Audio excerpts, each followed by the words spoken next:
Mateus, capítulo 14, do verso 22 até o verso de número 33. Diz assim: Logo a seguir compeliu Jesus os discípulos a embarcar e passar adiante dele para o outro lado, enquanto ele despedia as multidões. E despedidas as multidões, subiu ao monte a fim de orar sozinho. Em caindo a tarde, lá estava ele só. Entretanto, o barco já estava longe há muitos estádios da terra, açoitado pelas ondas, porque o vento lhe era contrário. Na quarta vigília da noite, foi Jesus ter com eles, andando por sobre o mar. E os discípulos, ao verem-no andando sobre as águas, ficaram aterrados e exclamaram: É um fantasma. E tomados de medo, gritaram. Mas Jesus imediatamente lhes disse: Tende bom ânimo, sou eu, não temais. Respondendo-lhe Pedro disse: Se és tu, Senhor, manda-me ir ter contigo por sobre as águas. E ele disse: Vem. E Pedro, descendo do barco, andou por sobre as águas e foi ter com Jesus. Reparando, porém, na força do vento, teve medo e, começando a submergir, gritou: Salva-me, Senhor. E prontamente Jesus, estendendo a mão, tomou-o e lhe disse: Homem de pequena fé, por que duvidaste?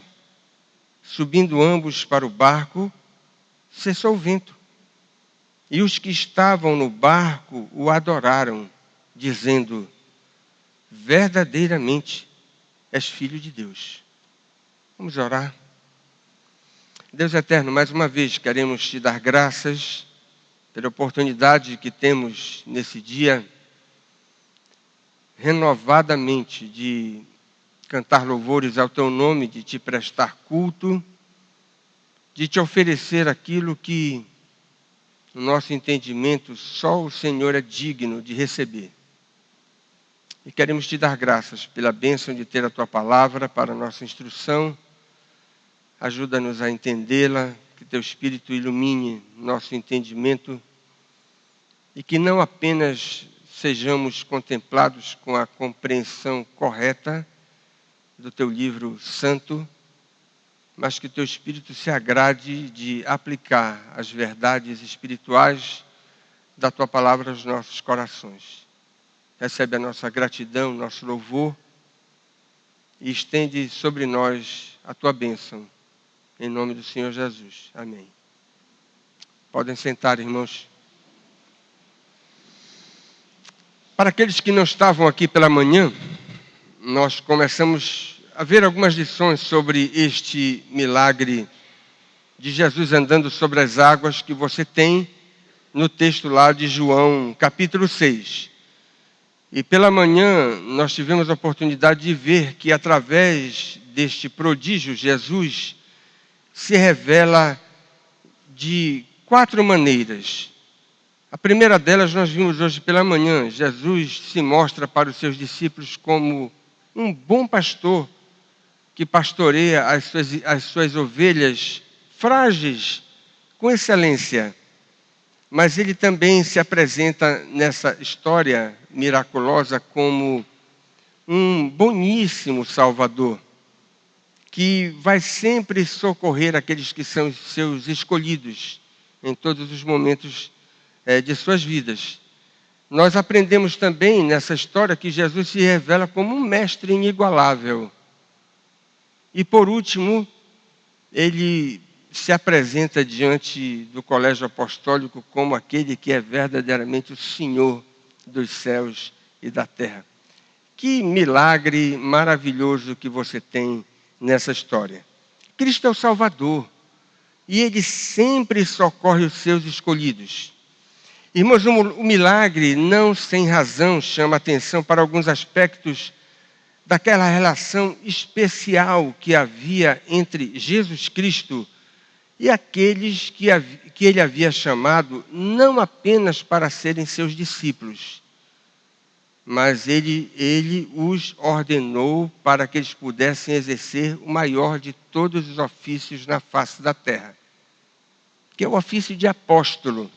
Mas mesmo na relação de Jesus com aqueles que exibiam as mais altas credenciais dentro do reino de Deus, ainda assim nós podemos ver que havia uma relação deficiente, não da parte do Salvador para com aqueles homens, mas da parte daqueles homens para com o próprio Salvador. E não é sem razão que nessa história você vai ver Jesus como um autêntico Salvador, demonstrando para aqueles homens, apesar do status espiritual que eles tinham, inegavelmente, mas que nessa história vão merecer o cuidado terno daquele que tinha a responsabilidade de cuidar da melhor maneira das suas almas. E a história é um primor para ensinar para nós o que, em muitas ocasiões da nossa história, nós precisamos aprender da parte de Deus como lições espirituais para as nossas vidas. Irmãos, antes de tudo, quem aqui é discípulo de Cristo, levante a mão. Eu quero dar uma boa notícia para você. Deus tem tempestades para mandar sobre a sua vida. Deus tem tempestades para mandar sobre a sua vida. Olha, um detalhe maravilhoso do Evangelho é que Jesus não poupa as suas ovelhas mais queridas das tempestades que são típicas da vida cristã. E, na verdade, seria uma descompaixão inominável do Salvador. Esse evangelho que a gente ouve hoje em dia, do pare de sofrer, isso é uma enganação sem tamanho. Porque o que nós não encontramos nas Escrituras é essa espécie de passaporte para a vida sem sofrimento. O que mais você tem nos evangelhos é Deus ensinando pessoas que não aprendem pelas vias normais os seus preciosos conselhos e Deus então manda dificuldades, provações, tempestades, para que através dessa linguagem diferente da dor que nós não gostamos, ninguém gosta de tempestade, ninguém gosta de tribulação, ninguém gosta de sofrimento. Mas preste atenção, irmão, se você não entendeu que Deus quer falar com você através das vias normais de comunicação, lá vai o foguinho para você. E tem crente que diz, mas agora eu estou sofrendo. Quem mandou? Você não entendeu o que Deus quis falar para você na bonança. Então, você está distraído na bonança. Então lá vai a tempestade. Para que você possa aprender aquilo que Deus quer lhe comunicar. Mas talvez você diga assim, bem, mas isso só acontece com aqueles crentes de lá de Ananindeua. E daquela igreja da Cidade Nova, dos pecadores, dos grandes pecadores, né? Não. Uma lição maravilhosa dessa história é que os apóstolos precisaram aprender lições espirituais através de uma tempestade. O próprio Senhor não se poupou disso. E preste atenção, não era a primeira tempestade, era a segunda. Você tem em Marcos capítulo 4, verso 35, a primeira. E os discípulos se encontraram novamente nessa aflição, em virtude, nós já vimos hoje de manhã, porque eles próprios não compreenderam, ficaram com o coração endurecido, depois que Jesus realizou o milagre com o maior número de testemunhas oculares, que foi o milagre da primeira multiplicação de pães e peixes. O Salvador sabia da borrasca que iria se abater sobre a embarcação apostólica. E preste atenção, ele não agiu como muitos de nós, pais, que muitas vezes nós queremos poupar os nossos filhos das dificuldades próprias da vida. E agimos de forma paternalista. E preste atenção, Deus não age assim.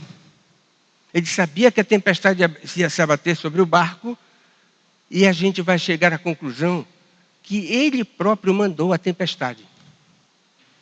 Para que os discípulos pudessem aprender a lição que nas condições normais de temperatura e pressão, eles não tiveram sensibilidade para assimilar. A história vai até permitir que nós elaboremos de uma forma mais contundente que foi o Senhor que manda na natureza, que mandou aquela tempestade para revelar a sua glória para aquelas suas próprias pobres ovelhas, que estavam dominadas por uma espécie de incredulidade, de descrença, mesmo diante de um prodígio tão extraordinário, como foi a primeira multiplicação dos pães. Mas se essa não é uma boa notícia, que Deus não nos poupa das tempestades, tem uma boa notícia. Ele sempre socorre os seus escolhidos na hora certa. Se tem uma característica do Salvador, preste atenção nisso, ele nunca chega antes e nem depois. Ele tem uma precisão no seu relógio espiritual maior do que qualquer relógio suíço que você possa imaginar. A precisão do Salvador é absoluta. E um detalhe maravilhoso dessa história bíblica, e eu já mencionei isso hoje pela manhã, Cristo, quando mandou que os seus apóstolos saíssem daquela situação exclusiva, com energia, com vigor, o próprio Salvador decidiu ir para o monte, orar e apreciar tudo aquilo que iria acontecer com os seus discípulos mais íntimos. E quando o barco, com muito esforço, só havia conseguido chegar à metade do percurso, uma vez que Marcos registra que eles estavam com dificuldades a remar, no verso 48 do texto paralelo, João nos informa até a distância que eles tinham conseguido percorrer com muita luta. João diz 25 a 30 estádios, que corresponde a cerca de 5 quilômetros, 5.000 metros. Eles conseguiram, naquela noite, percorrer apenas essa distância. E a viagem, ela tinha a extensão de 9 quilômetros. Eles estavam praticamente no meio da jornada. E todos os evangelistas, tanto Mateus, quanto Marcos, quanto João, descrevem que a situação era extremamente embaraçosa, difícil, problemática. Eles estando numa situação complicada naquela madrugada, remando no meio de um mar tempestuoso. Porém, irmãos, o que é surpreendente no texto é que a Bíblia diz que Jesus só foi ao encontro daqueles homens na 4ª vigília da noite. Olha que coisa interessante. Os romanos dividiam a noite em 4 pedaços, 4 vigílias, cada uma delas de 3 horas. Então você tem das 6 da tarde até as 9 da noite, primeira vigília.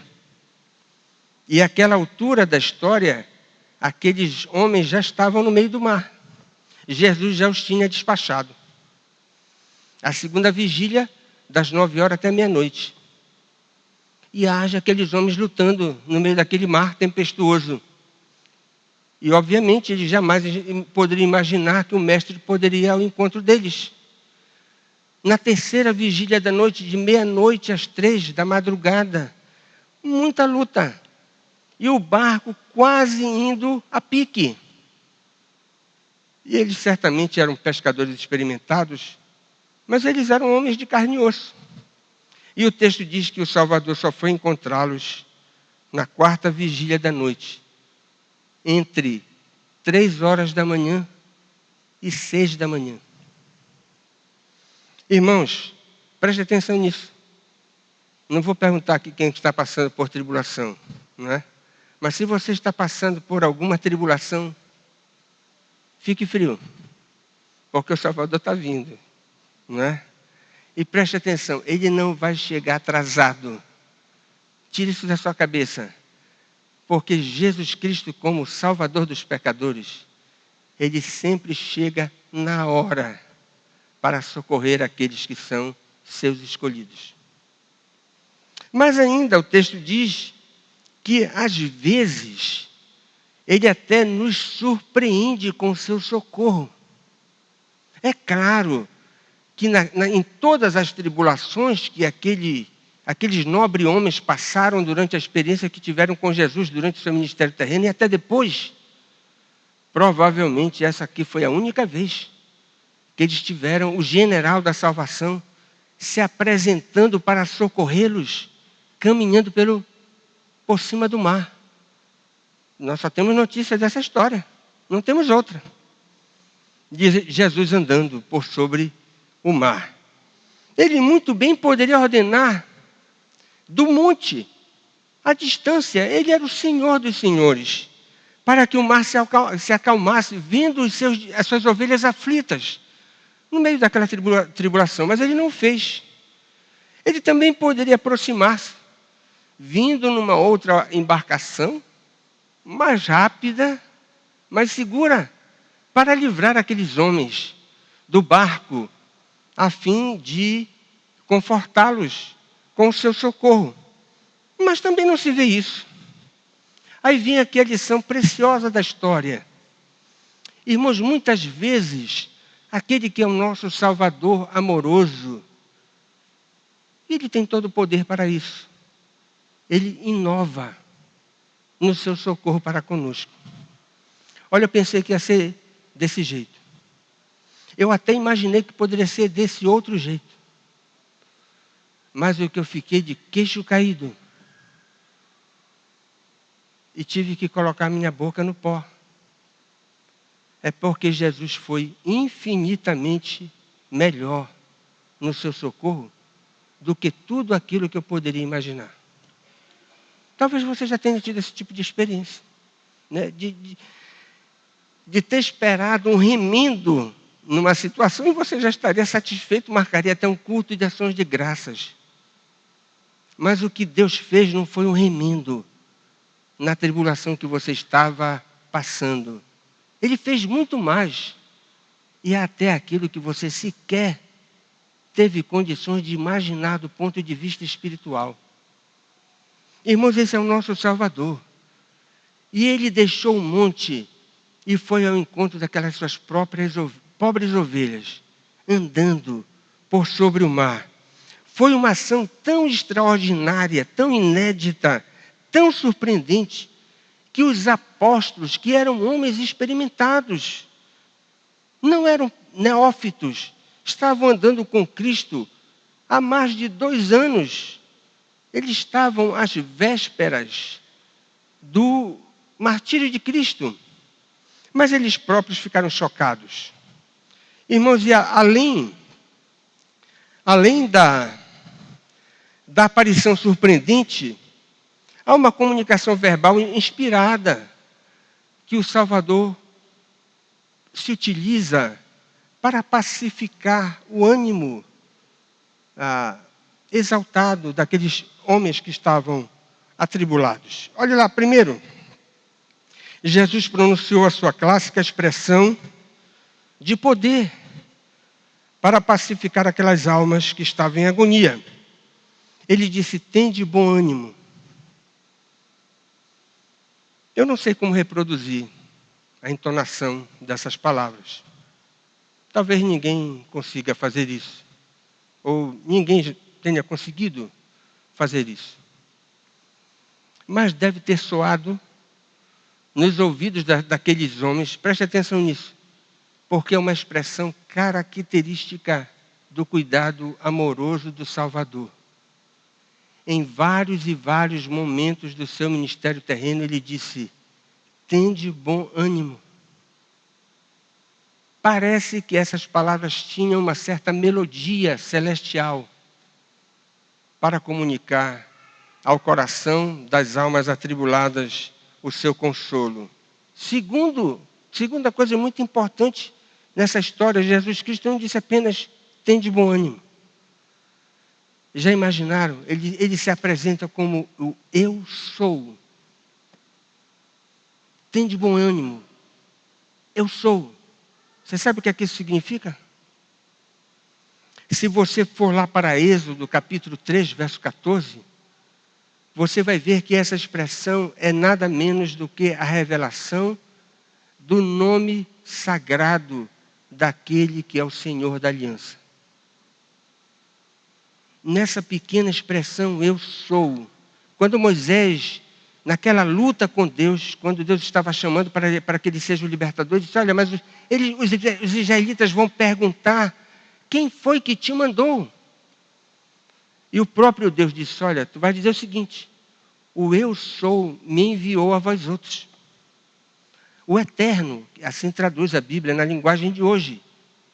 Aquele que é presente todo o tempo. Aquele que tem todo o poder nos céus e na terra. Aquele que se revela de forma extraordinária numa sarça ardente, que está pegando fogo completamente, mas não é consumida. Aquele que tem todas as características distintivas da divindade. Jesus diz assim, eu sou. E a terceira frase que aparece aí, quando Jesus diz para eles, para terminar, o seu consolo não tem mais.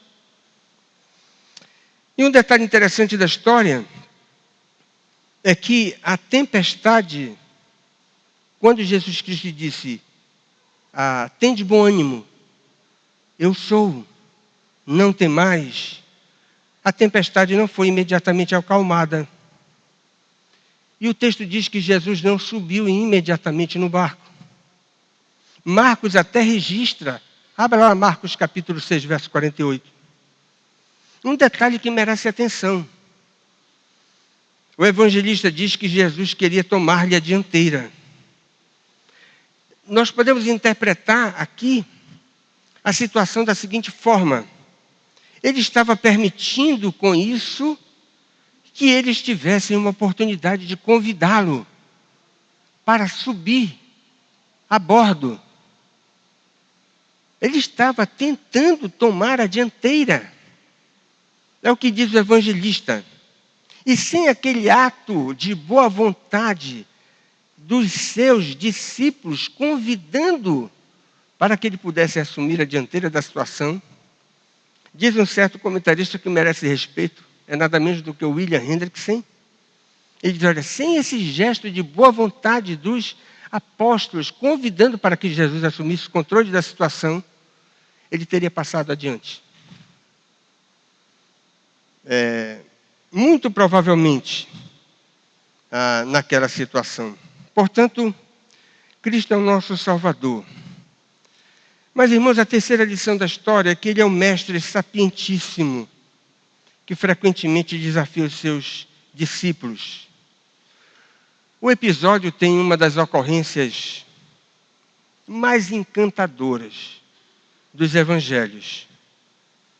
A experiência de Pedro caminhando sobre as águas. William Hendrickson, comentarista que eu mencionei, diz o seguinte: cometemos uma inominável injustiça contra esse apóstolo quando o acusamos de querer se exibir diante dos demais que estavam no barco. Irmãos, quem acusa Pedro disso está errado na sua interpretação. Nós temos nesse episódio lições práticas maravilhosas que deveríamos copiar e assimilar para vivenciar na nossa experiência cristã.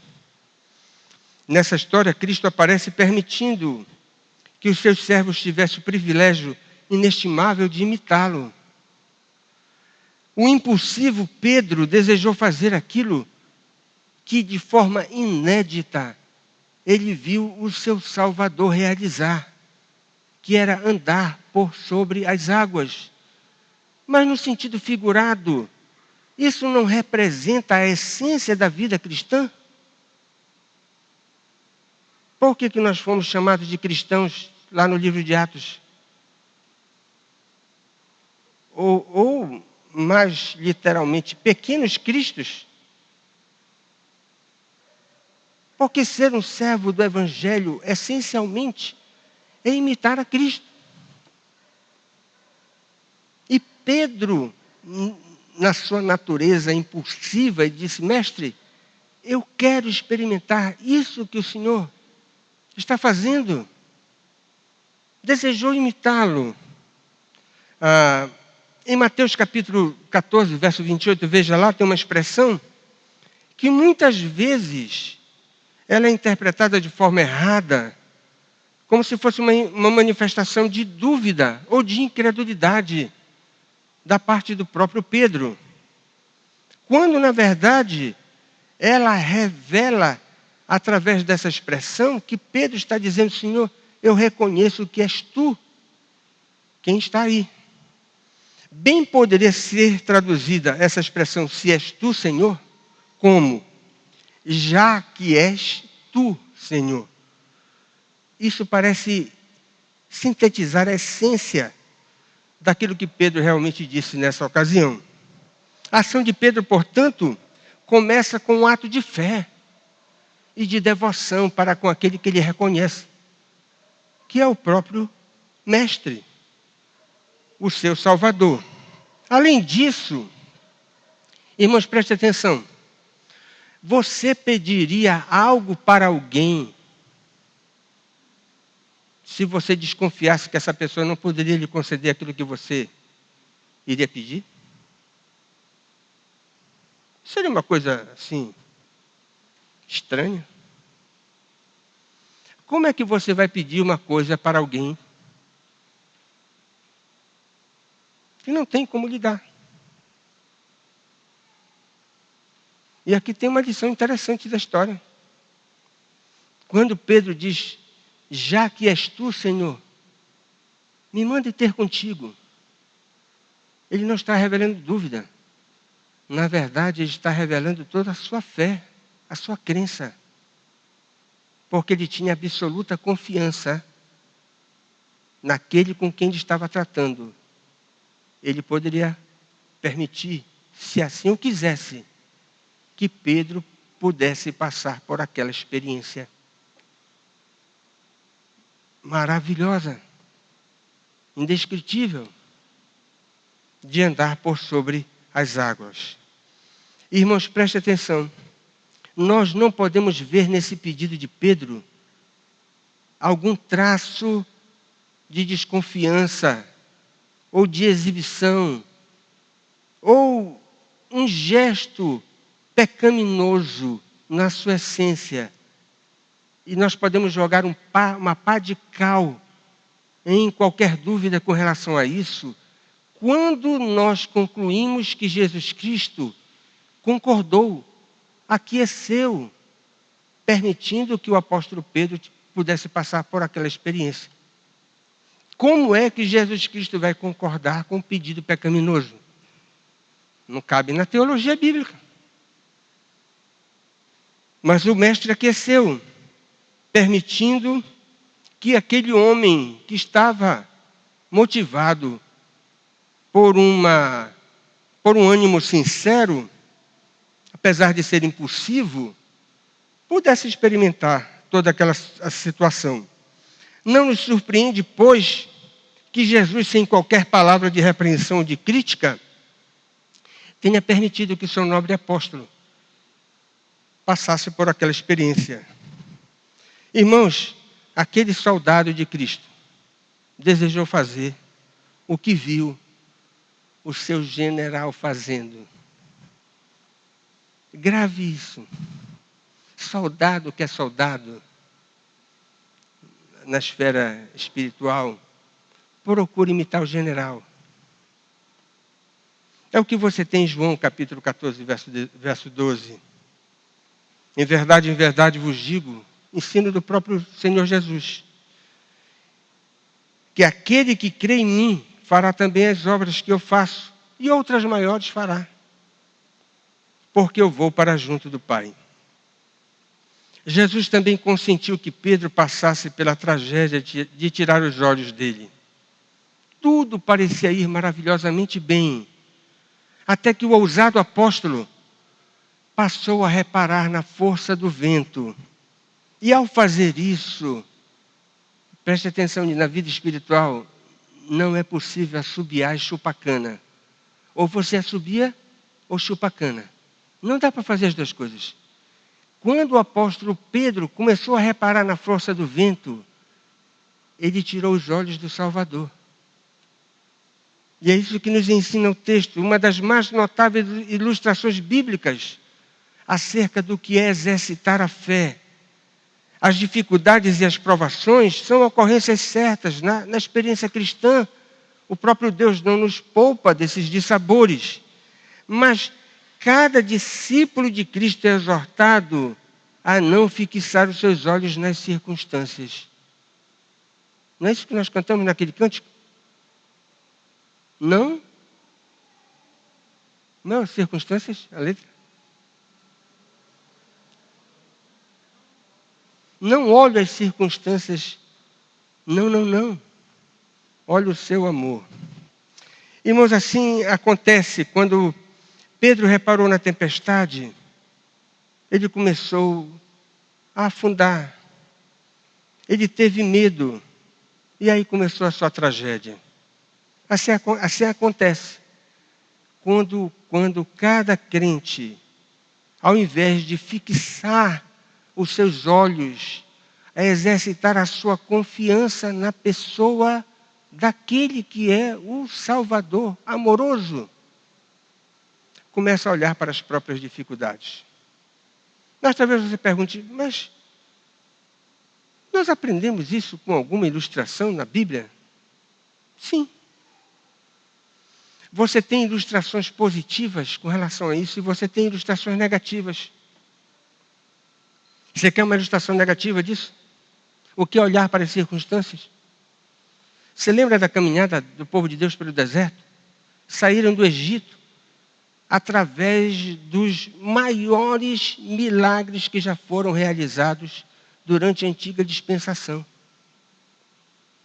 Depois de caminharem 2 anos, chegaram às portas da terra prometida. Não sei quem foi. Talvez tenha sido um grupo.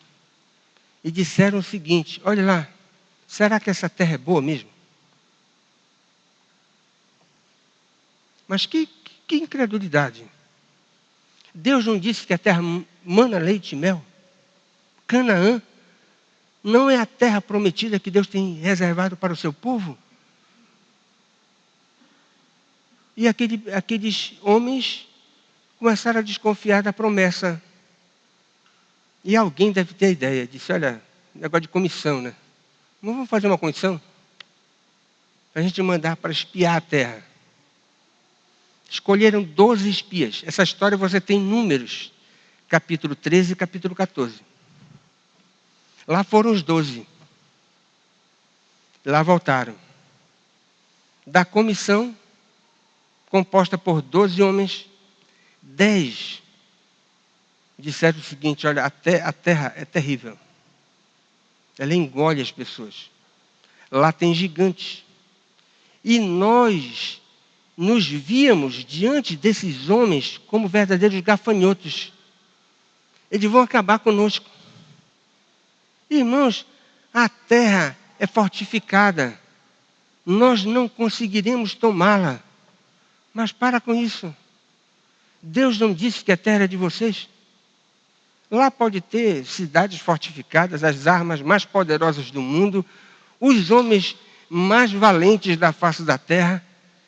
Lá nós podemos encontrar as fortalezas mais inexpugnáveis, mas presta atenção, foi Deus quem disse que Ele vai dar a terra para vocês. Mas nós nos vivemos como gafanhotos. Ou seja, vocês deixaram de olhar para o Senhor dos Exércitos e vocês vão olhar para os gigantes. Irmão, que tragédia. Eles tiveram que adiar a posse da terra prometida por 38 anos. Ficaram vagueando pelos desertos para completar 40 anos. Você quer agir assim? Desconfiar da palavra de Deus? Com todo respeito pela sua opinião, o problema vai ser seu. Você vai ficar patinando na vida. Patinando, patinando, patinando. Mas você quer uma ilustração positiva? Vamos lembrar de Davi. Lembra de Davi? Quando ele era um menino ainda, um rapazinho, e o seu pai mandou que ele fosse atrás dos irmãos para saber como é que as coisas estavam. E ele chegou lá, tinha um embaraço sem tamanho. Um filisteu que tinha quase 3 metros de altura, desafiando os israelitas. E com a maior insolência que você poderia imaginar. Ninguém dentre os israelitas se apresentou para lutar contra aquele gigante. Todo mundo recuou. Davi disse, olha, eu vou. Sabe por quê? O texto diz com clareza, irmãos, Davi não estava olhando para o tamanho do gigante. Ele estava possuído da confiança naquele que é o Senhor dos Exércitos. O gigante estava agindo de forma insolente contra aquele que é o Senhor dos Exércitos. E lutar contra Deus não há a menor possibilidade de êxito. Davi sabia disso. E o resto da história você sabe. O que é que nós vamos escolher? Uma história trágica, como a dos espias? Ou um caminho inspirador, como a decisão de Davi? Porque Deus nos permite passar por situações onde nós precisamos exercitar a fé.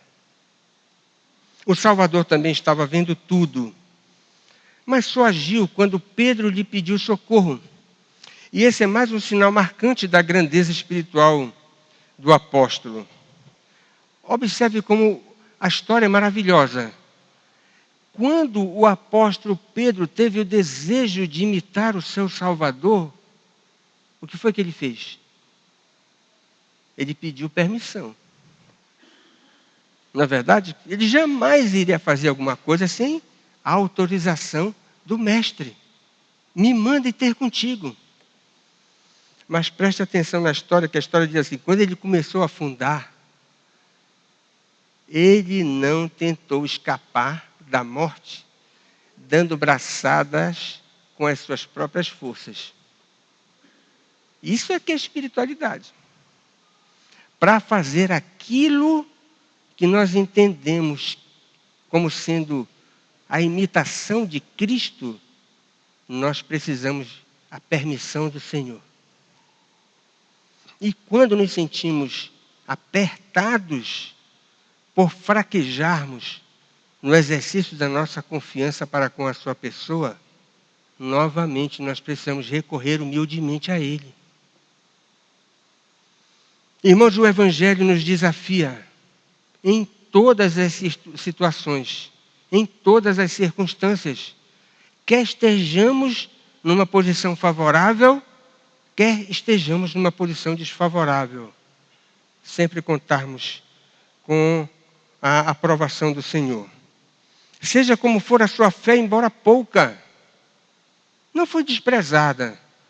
Mas talvez você possa dizer assim, bem, mas não era um apóstolo, mas ele recebeu até uma gentil censura, homem de pequena fé.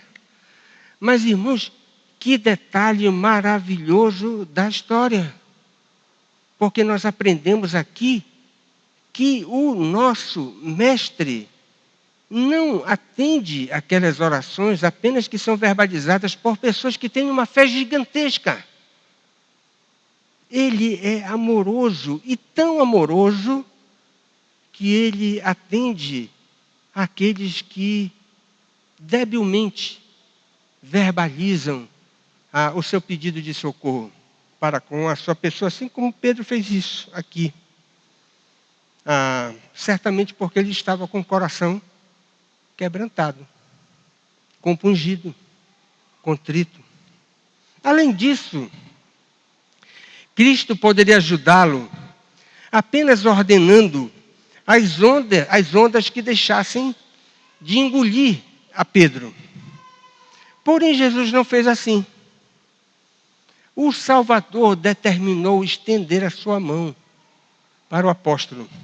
Esse contato físico naquela operação de resgate também deve merecer a nossa atenção, porque deve ter produzido uma impressão indelével na alma daquele que estava sendo ensinado pelo próprio Mestre.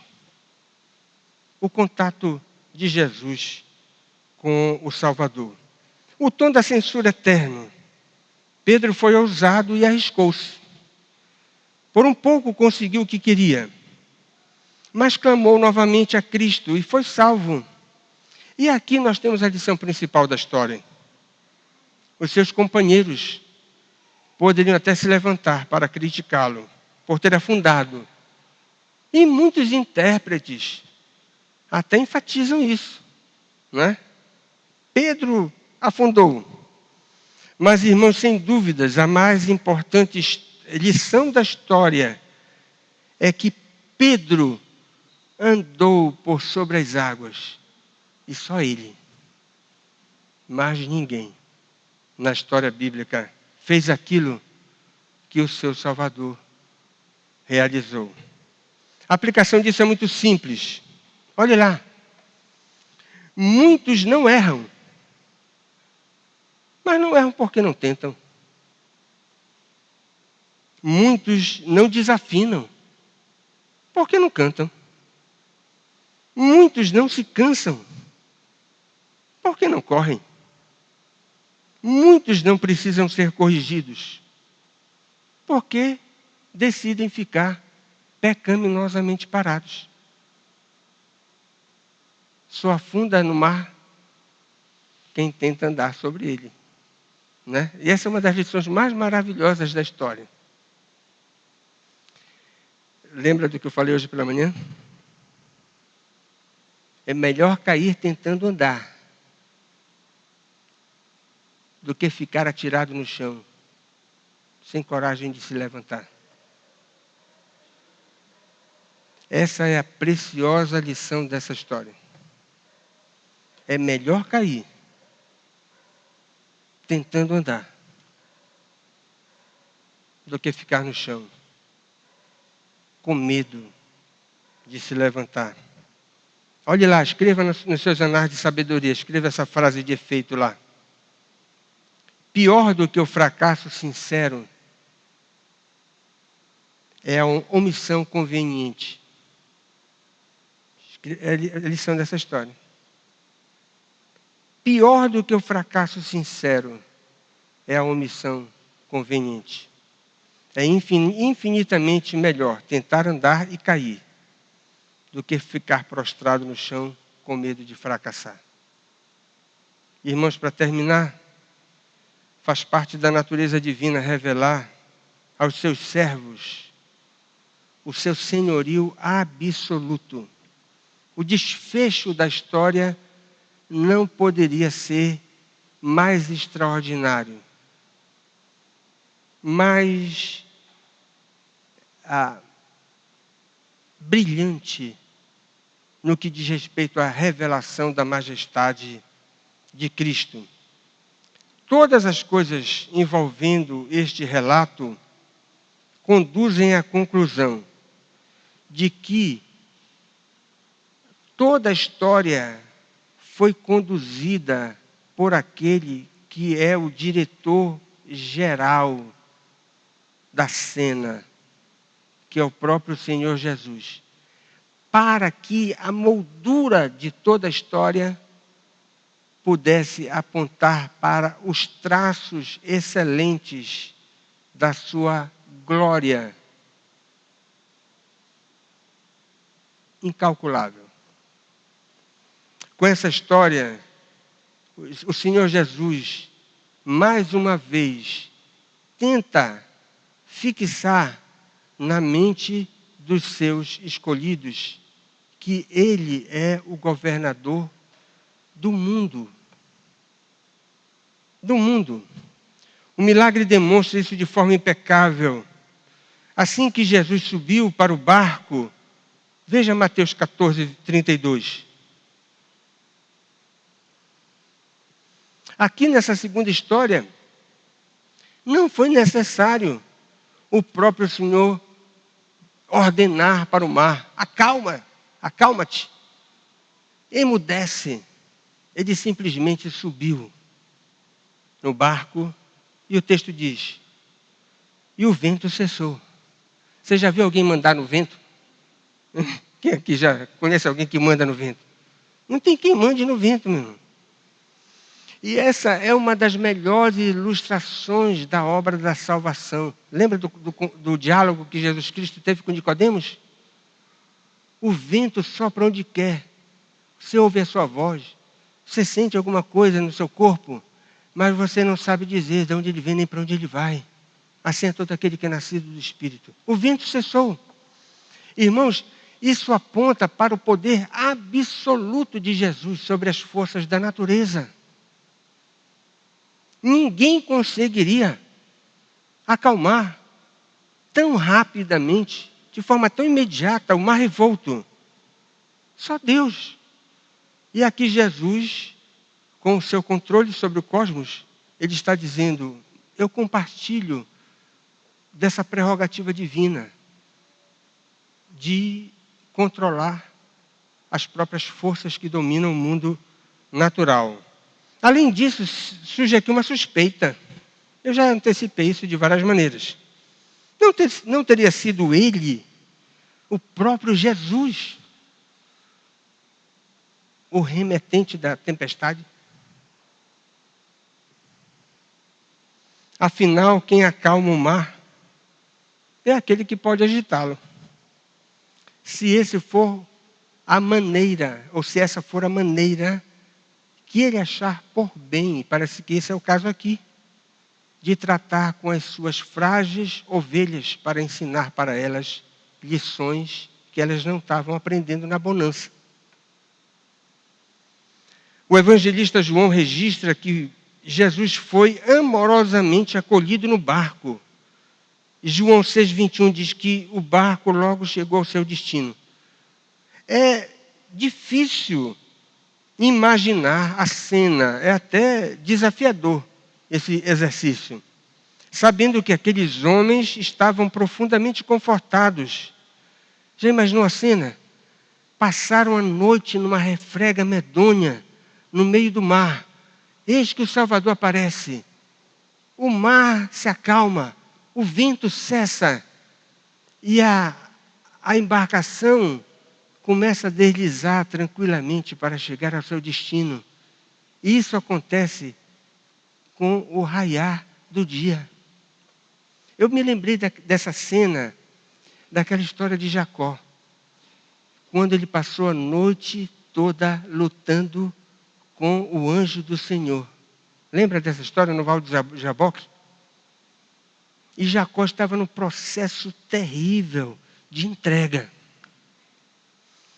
E aí o anjo atracou com ele, né? E Jacó disse: olha, eu só vou te largar, porque ele estava num momento decisivo, ele ia encontrar com seu irmão, Esaú. E ele não poderia enfrentar aquela parada sem ter a convicção de que o Senhor estava com ele. Eu não te deixarei se tu não me abençoares. O que foi que aconteceu? Jacó recebeu 3 bilhetes, para ele nunca mais esquecer.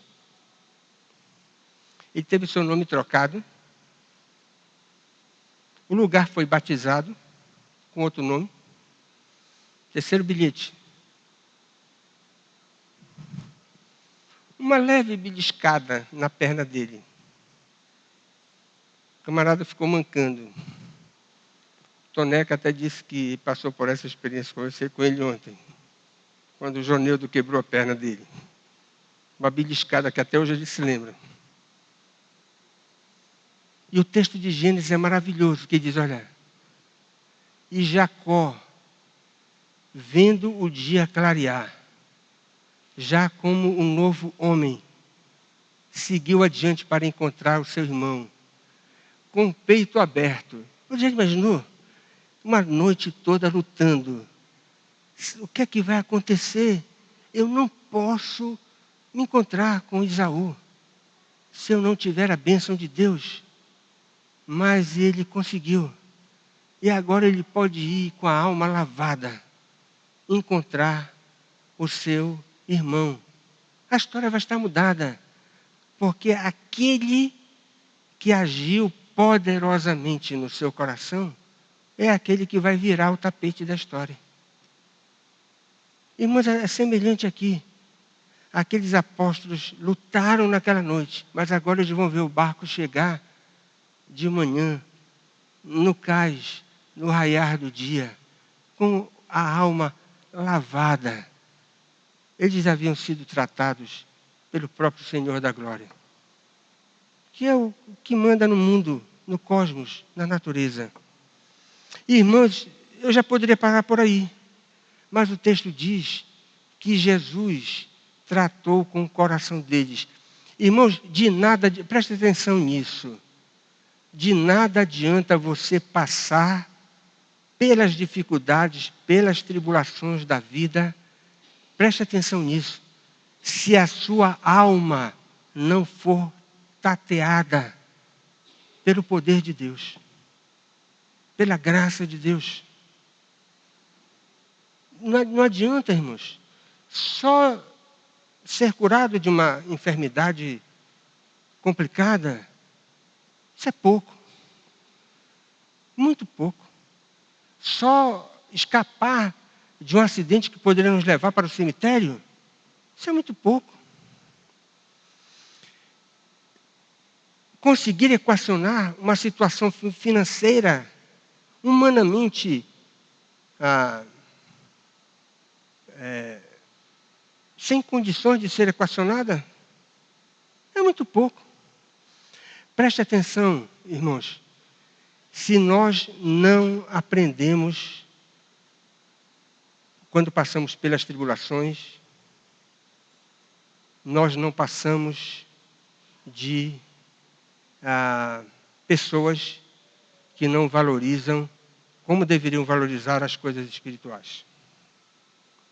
Essa é a segunda coisa muito importante aqui. Jesus Cristo trata com o coração daqueles irmãos apóstolos que passaram pela tempestade. Veja o verso 51 do capítulo 6 de João, quando o texto diz que eles ficaram atônitos. Ou seja, tiveram a dureza do coração corrigida, uma vez que eles se manifestaram assim diante da multiplicação dos pães. Mateus, veja no capítulo 14, verso 33, menciona que houve adoração entre todos aqueles que estavam no barco. E uma confissão foi feita a favor da divindade do Salvador. Veja o verso 33. E os que estavam no barco o adoraram. E declararam, disseram, verdadeiramente és o Filho de Deus. Irmãos, a história só poderia terminar assim, com esses reflexos da glória de Cristo sendo confessados por aqueles que passaram por aquela tempestade. Era o Espírito Santo que estava operando isso, porque só o Espírito Santo é capaz de realizar essas coisas. Deixa eu terminar fazendo algumas aplicações. Olhe lá. Primeira aplicação. Olhando para essa história, ninguém é tão grande na vida espiritual que não precise aprender. Que detalhe maravilhoso. O colégio apostólico precisava de uma tempestade. Eu posso falar por mim mesmo, né? Se os apóstolos precisaram de tempestades, quanto mais eu. Preste atenção nisso. Eles vão ficar sozinhos. Vão enfrentar a cruz. O mestre vai morrer. Mas eles estarão habilitados para receber a recompensa de serem testemunhas oculares da ressurreição. Segunda lição, irmãos, dessa história, talvez isso se aplique mais a você, que esteja passando por alguma tribulação. Essa história nos mostra que nenhum crente passa sozinho pelas suas dificuldades, pelas tribulações da vida. Cada servo de Cristo pode experimentar pesadas tribulações ao longo da sua vida cristã. Mas em cada tribulação, ouça isso, o Salvador vai chegar ao seu encontro para estender a sua mão, para fazer contato com você, a fim de salvar você do meio da tempestade. É o Senhor quem vai ao encontro daqueles que são seus servos para assisti-los com a sua preciosíssima presença. E por último, a igreja, através da história, sempre se mostrou como um frágil barco tentando vencer as tempestades do mundo. Mas a igreja chegará, inevitavelmente, até o seu porto seguro, por ocasião da segunda vinda gloriosa do Senhor Jesus. Porque como cantam as crianças, né? Com Cristo no barco, tudo vai muito bem. Nós chegamos de forma rápida, de forma segura e de forma abençoada no lugar que Deus tem reservado para nós. Que Deus aplique no seu coração essas lições preciosas dessa história tão maravilhosa de Jesus andando por sobre as águas.